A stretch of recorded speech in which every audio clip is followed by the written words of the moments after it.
Thanks for taking the time to hop on today for our last installment of our winter webinar series that we were doing. We had a collection of 4 of them here through the months of January and February, kind of slipping in here into the beginning of March.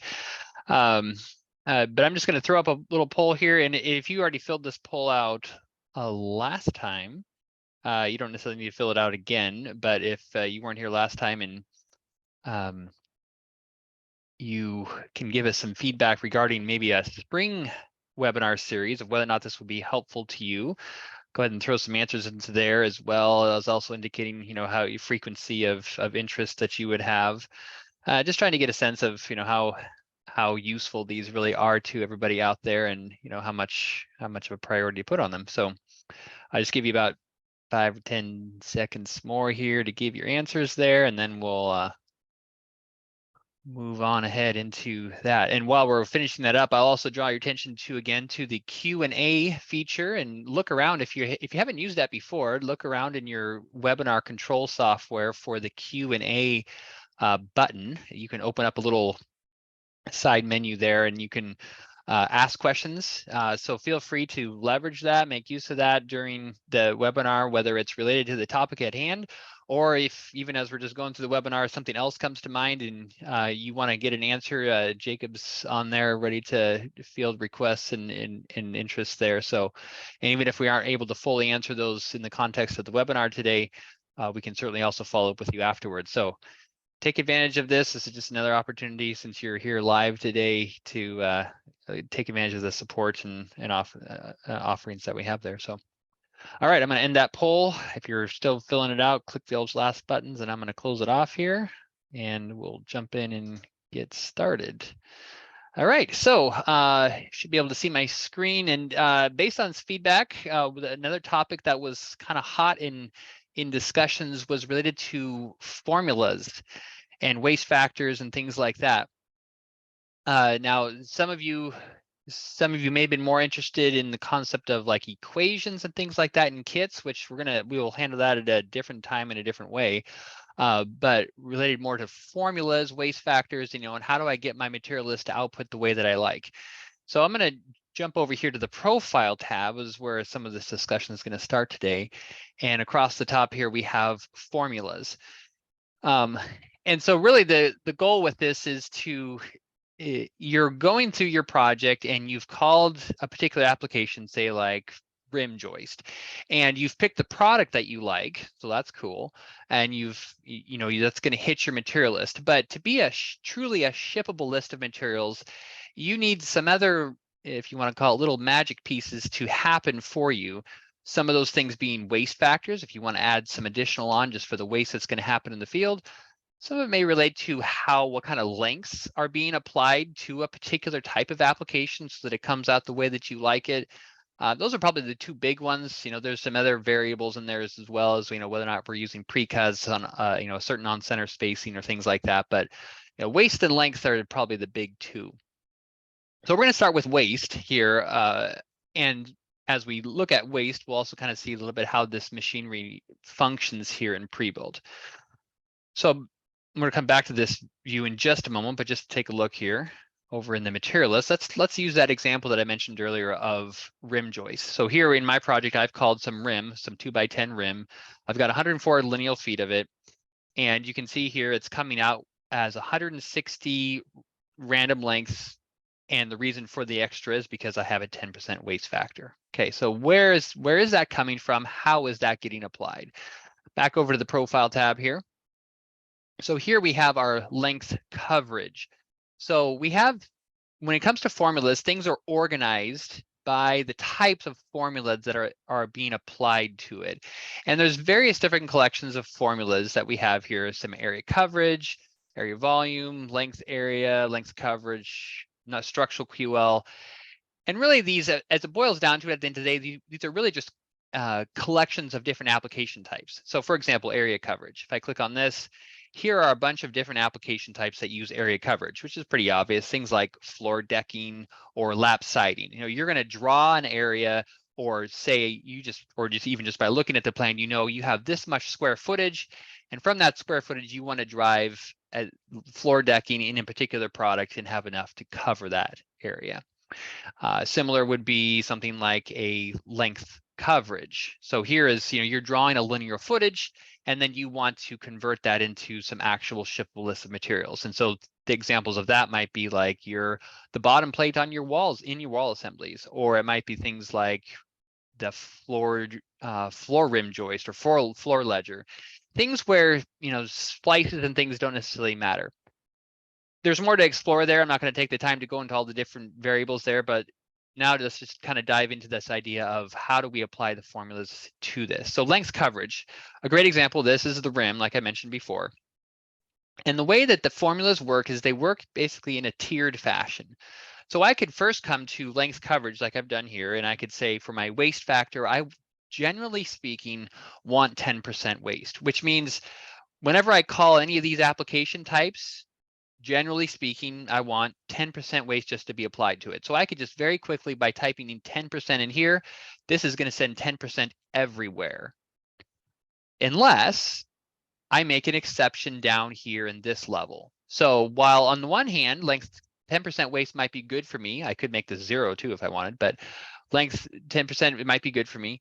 But then I might say, well, that's true in most cases, but for rim right here, I want it to be 3% waste.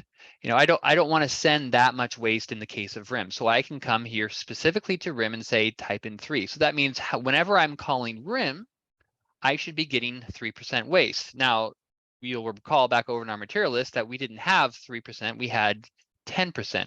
So why is that? The reason for that is I can actually click on the application words here again, and I can get a list of all the different product types that I might use for the rim application. I'm going to come down here actually to my 2x material. And you'll notice here that I've gone and made an exception again. I've said for many of my 2x material here, I want to have 10% waste. So in the case of rim, and this is how the software is going to think. First, it's going to start at the low level, 2x10. Oh, 10% waste. And so it starts here at the low end. If it finds a value such as 10%, it is going to apply it. Let's take the 10% off here for a second and just say it's empty and blank.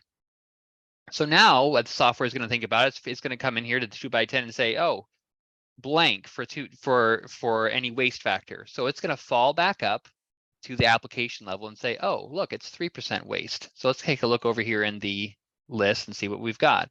Here we have rim. Since it's a 2x10 and we no longer have that 10% applied, now notice that we're back to the 3% waste.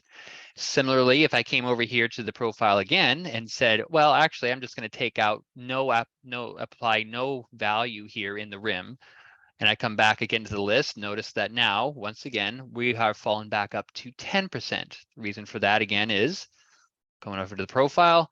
It's going to come in first here at the lowest level, 2x10, no entry, so it falls back up to here. Finds rim, no entry, so that it falls back up to here and finds the 10% there.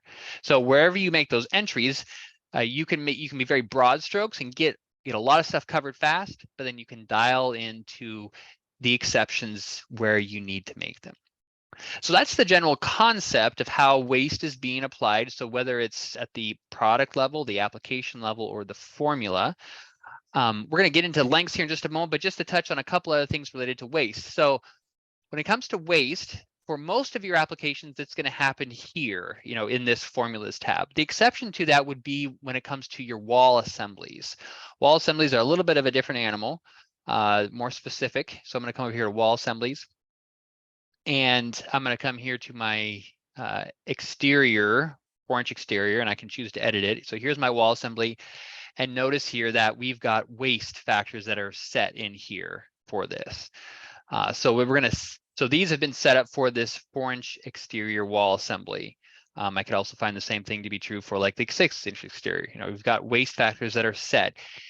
These are what are going to drive how a specific wall assembly works. Now, an interesting thing that you may or may not have discovered in using pre-built is that when it comes to the templates, so I'm here in the profile and here's wall assembly, and it's when I go to use a 6-inch exterior wall. So I'm going to come over here to my product tab, and I'm going to come to main wall.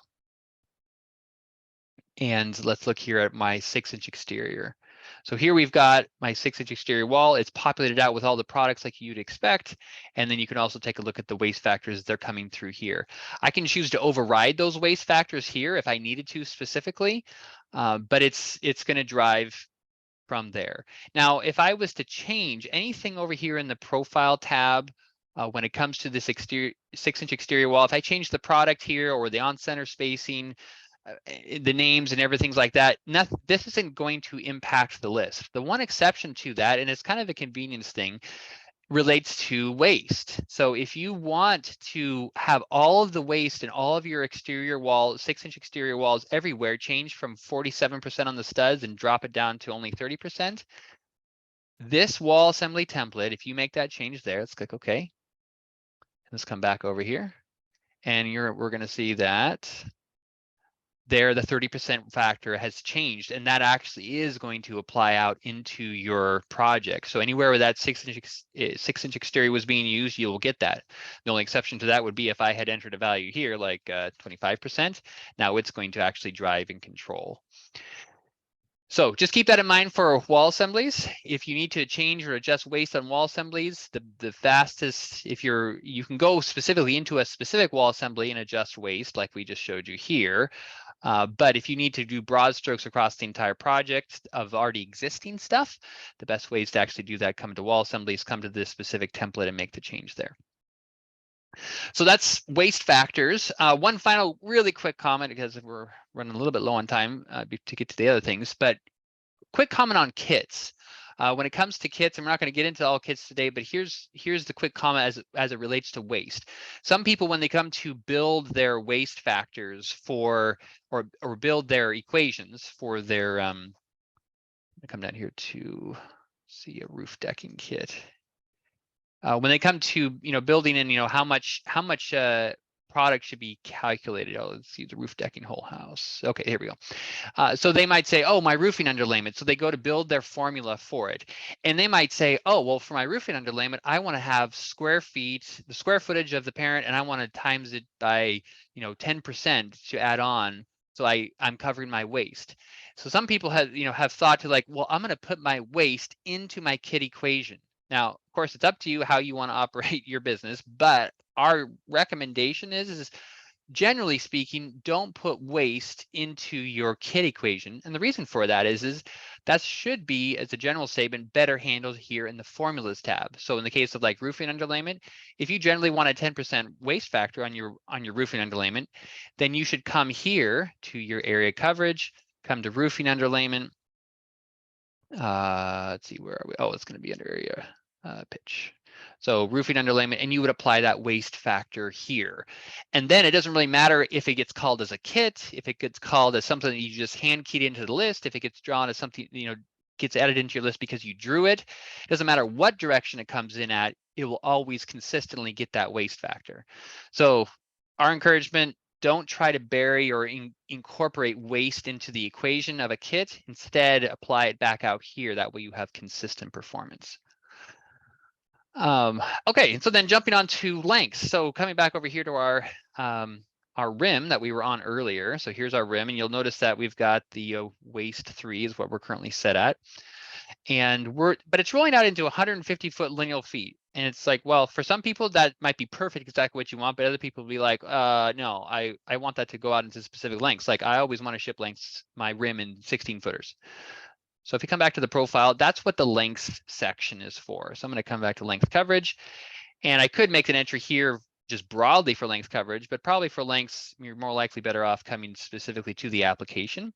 So I'm going to come to rim, and I say, hey, generally speaking, I want my rim to come out in 16-foot pieces, which will apply to any product that I call. If I wanted it to be a different behavior for a specific product, of course, I could dial in here and come to a specific product to get different length behavior. But I'm going to apply that. I'm going to come back over here and notice that now my rim right here has rolled into 10 16-footers. Notice that we're actually shipping 160 feet instead of 150 feet now, but that's just the nature of the game because we had to roll that into a 16. So you're getting a little bit more waste than what you would have before, but you're getting those in actual 16-footers. Same concepts, and this is a big one that we hear about a lot, would relate to wall assemblies. So here on my walls, here's my 6-inch exterior. And you'll notice that for my plates, I mean, it's coming out in 56, 56, and 42, lineal footage. And it's like, well, I know I don't want it that way. You might say I want that to roll into either specific lengths like 16 footers, or if you're familiar with that concept of the rule of 42, if you're from the maybe it's a little bit more old school way of coming to your solutions, you can accomplish that by having a mix of lengths in your output. So let's come back to the profile. Again, we're in length coverage. I'm going to come up here to bottom plate. If I wanted those lengths to come out in 16 footers, of course I can make a 16-foot entry. But if I wanted to have instead, like I wanted a collection of 12s, 14s, and 16s, I can enter 12, 14, and 16. So I can enter multiple lengths here. Now, be aware that you're not asking the software to somehow figure out the best length to send. What you're really saying is I want you to take the total length of plate that I found that I need to call, and then I want you to break that up into an even quantity, not even length, but even quantities of 12s, 14s, and 16s. So what that means is, I'm going to come over here. Let's just, do we have a longer wall assembly? That I'm just going to duplicate this application and just actually get like 200 lineal feet of wall, just so we have something interesting to look at.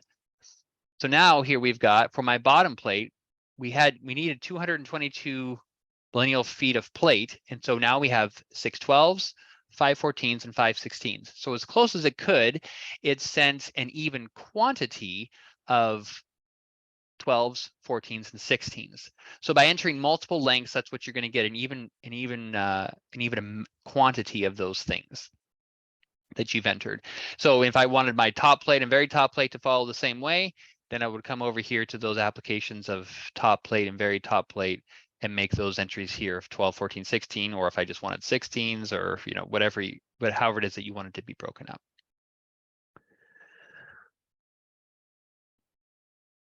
As we finish up here, couple of things over in the material list as it relates to, again, to formulas and how you can make adjustments. One big note is if you make changes here in the formulas tab, it is only going to be applied to your material list if you actually come back to the project tab and visit the material list. So if you happen to be on the reports tab and then realize, oh, I want to make a change, you'll need to come to the material list to actually get that applied. Once you visit the material list, those changes will be applied. And then before we finish with some things here in the material list, just another comment that if you find on your project that you're constantly in the profile tab making changes every single job, it's usually an indication that you need to change something in your template file in the formulas tab, so you're not having to fix it all the time. But then finally, wanted to talk about how can you make adjustments in the material list. So let's say it's like, well, my formulas tab is actually right, but there's maybe a specific line item. So let's say, maybe you have multiple floors, maybe multiple buildings even, and generally speaking, the way that rim is being called, like in 16 footers, is right, but maybe in this specific line item, it's like, well, I want this to be 12s just because I do. I just know that that's what I want. You can actually come to a specific line item, and any of those formula adjustments that you would do over in the profile tab, you can do here from a specific line item. So here in the rim, I can come here to either my wrench icon, since this is a linked item, and here's little helps for later if you forget this, but I can come here, I can adjust waste. So I could say, hey, instead of a 3% waste, I want it to be 25% waste. I can click OK. Notice I have a W25, waste is now 25. Now I'm shipping more product. I can adjust that and change that. I can say, well, no, I don't want waste to do that anymore. I can just take it off. However, I can also type in ML to indicate that I want this to come out in specific lengths. So instead of coming out in 16s, I want this to come out as 12s. So now I have noticed I have an entry here of ML 12, and I'm getting that rolled into 12 footers instead. All the rest of my rim line items everywhere else in the project will still be shipping according to the profile tab, but I've made a specific override for this specific line item here. The same thing that you saw right there with being able to use the wrench icon, that also applies even if you're just doing hand keying something in. So if I was doing like 2x10s here, and I just knew I had 100 lineal feet, I could actually just right here, freehand, just type right in here, say, hey, let's do a waste of 10% with that. And again, I have the W10, W10, and it's applying that 10% waste to arrive there. Same with ML formulas as well. And final little tidbit here for those that really want to, go off into the weeds down a rabbit hole here with me. An interesting inline adjustment that you can make that's kind of sort of hidden, squirreled away, but relates to being able to adjust the width of a product of how it's being calculated. So the best example for this would be in the case of like some closed soffit material. So you're on, you're trying to close in some soffit area, and maybe you're going to be using some 1/2 inch by 4 foot by 8 foot CCX material. And you're on the rakes there, and it may be an exceptionally large overhang of like 30 inches. And so that, well, as you draw that square footage in, you've figured out, well, I need, I need 200 square feet of that. But you know that when that CCX gets to the job site, they're only going to be able to use 30 inches of the width. The rest of it's just going to be throwaway, because otherwise you're just going to end up with that that's an ugly seam going down the center there. And so you really can only use 30 inches of that material. So another option that you can choose here is you can say, well, I want to go WI for width and say this is only going to be 2-6, so 2 feet 6 inches wide is all the material you can really calculate for this. And so now when we make that entry, it's going to take that into account and say, oh, okay, well then you need 12 sheets. Whereas if I didn't have that entry, it would say, oh, you only need 8 sheets. But that 8 sheets, once it gets out to the job site, because of that extra large amount of waste, just because of the nature of that, how that was being built, it would be short. So there's another interesting one. So both WI would be one approach where you could define what the width is of the product, and it will make the adjustments and do the right thing. Or another one that you can actually use is just the square footage. You can just say, well, I know that the product underneath is 32 square foot normally, but in this case, the SF can only be 24. You're only going to be able to get 24 square feet out of it. So that would be another approach. And again, it's going to do the math, and based on that entry, it's going to say, okay, that's going to cover this much square footage for that. So anyways, that's, again, got a little bit down the rabbit hole there, but another couple of inline adjustments that you can make depending on where you're at with a product or a project. And that kind of concludes that for today. Appreciate the feedback and the Q&A. I'll point that out again. Feel free to type something in there. You can also type it in now. We'll leave that open here for another minute or two. Thanks for the feedback on the spring webinar concept. We'll be looking at that, looking at what interest there is that, and then look for any emails that will be sent out there to join up or sign up for those so you can be involved. So thanks so much for being a part, and we'll talk to you more next time.